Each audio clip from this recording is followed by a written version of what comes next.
한강에 나왔는데 날씨가 정말 춥네요. 체감 온도까지 하면 영하 20도는 될 것 같아요. 얼마 전에 미국과 캐나다에서 소빙하기가 온 것처럼 추웠는데 같은 북극 한파지만 그 정도까지는 아니고요. 제가 겪어본 가장 추운 날씨는 만주족의 본거지죠. 중국 심양에 갔을 때 영하 27도가 최고였어요. 공기가 정말 시렸어요. 날씨가 추우니까 사람들이 옷을 껴입어서 뒤뚱뒤뚱 걸었어요. 아직 석유와 석탄 난방을 하는 사람들이 많아서 공기질이 너무 안 좋아서 창문을 못 열었고요. 인터넷으로 알게 된 만주족 여성을 만나려고 여러 번 가게 됐는데 날씨가 추우니까 샤브샤브와 마라탕을 사 먹었어요. 저녁에는 꼬치 같은 걸 길에서 많이 팔더군요.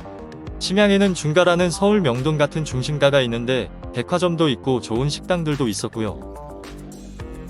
지금 우리나라도 그렇지만 저녁에는 너무 추워서 돌아다닐 엄두가 안 났어요. 거의 영하 30도니까 상상이 안 되실 거예요. 며칠 전에 중국 흑룡강섬 모아시는 50년 만에 영하 53도를 기록했습니다. 이 정도면 길에 장시간 걸어 다닐 수가 없죠. 문에 성에가 끼어서 여닫지도 못하고요. 공중에 물을 흩뿌리면 눈이 됩니다. 이런 곳에 살려면 난방비가 장난이 아니죠. 우리도 거의 난방비가 2배로 뛰었는데요. 갑자기 국민들에게 사전양해도 없이 공과금을 막 올려도 되는 건지 모르겠어요. 관계장관들이 나와서 설명도 없었고요. 국민에게 부담을 줄 때는 설명을 해야 하겠죠. 한강물이 꽁꽁 얼어있네요.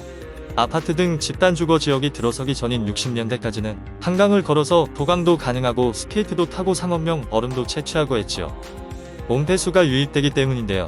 지금처럼 이렇게 추우면 한강물도 별 수 없이 얼어버리죠. 그런데 조선시대 말기에는 이런 겨울 추위는 일상이었어요. 한강은 거의 겨울 내내 얼어 있었고요. 신발도 변변치 않던 때라 특히 동상 환자가 많았고 동의보감에도 그 치료법이 많이 나옵니다. 그 당시 그렇게 추웠던 것은 이유가 있습니다. 1815년 인도네시아의 대형 화산이 폭발해서 세계사를 바꾸는 일이 생깁니다. 전 세계적으로 이상저온 현상이 오래 지속됐고 소빙하기까지 겹쳐서 지구가 매우 추웠습니다. 성층권까지 올라간 화산재들은 일조율을 크게 감소시켰고 낮은 온도 때문에 작물 생육이 원활하지 못해 전세계를 기근의 소용돌이에 빠뜨리게 됩니다. 1991년에는 필리핀 피나투보 화산 대폭발로 거의 3년간 지구에 이상 저온 현상이 있어서 여름철 농산물 작황이 좋지 않았습니다. 19세기 중반엔 아일랜드, 말기엔 이태리 시실리 등에서 농업 파탄과 대기근으로 많은 사람들이 미국에 이주를 해서 지금은 미국 사회의 주류로 자리 잡았습니다. 러시아 또한 추위와 기근으로 많은 사람들이 굶주렸고 이것은 1917년 러시아 혁명으로 이어졌습니다. 19세기 말부터 20세기 초까지 여러 나라의 정치적 격변은 이 추위 및 기근과 무관하지 않습니다. 최근 한국, 일본, 중국의 북극 한파가 불어닥쳐 몇십 년 만에 강추위를 겪었는데요. 대만은 한파로 인해 146명이 숨지는 일이 있었죠. 대만 산간지방엔 눈도 많이 내렸고요. 미국과 캐나다는 크리스마스 시즌에 거의 북극에 가까운 이례적 한파가 찾아와서 수억 명이 이동도 못하는 사태가 벌어졌는데요. 미국과 캐나다는 혹서라고 하죠. 여름엔 폭염을 겪었지요. 한국, 중국, 일본도 지난 여름 폭염에 시달렸지요. 봄, 가을은 극히 짧고 폭염과 혹한이 양극단으로 나타나서 고통을 주네요. 지구온난화는 과거 지구 지질 시대에도 자주 나타났지요.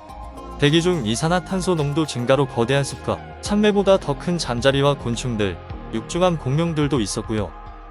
날씨가 덥고 이산화탄소 농도가 높으면 식물 생산성은 증가하죠. 소빙하기처럼 추운 것이 오히려 인류의 식량과 에너지 문제를 심화시키죠. 지금 우리는 빙하기를 걱정해야 하는 시대에 살고 있죠. 한강을 걸어서 건널 날도 머지않은 것 같네요. 시베리아 사하공화국 사람들의 생활 방식을 배워야 할 것 같습니다.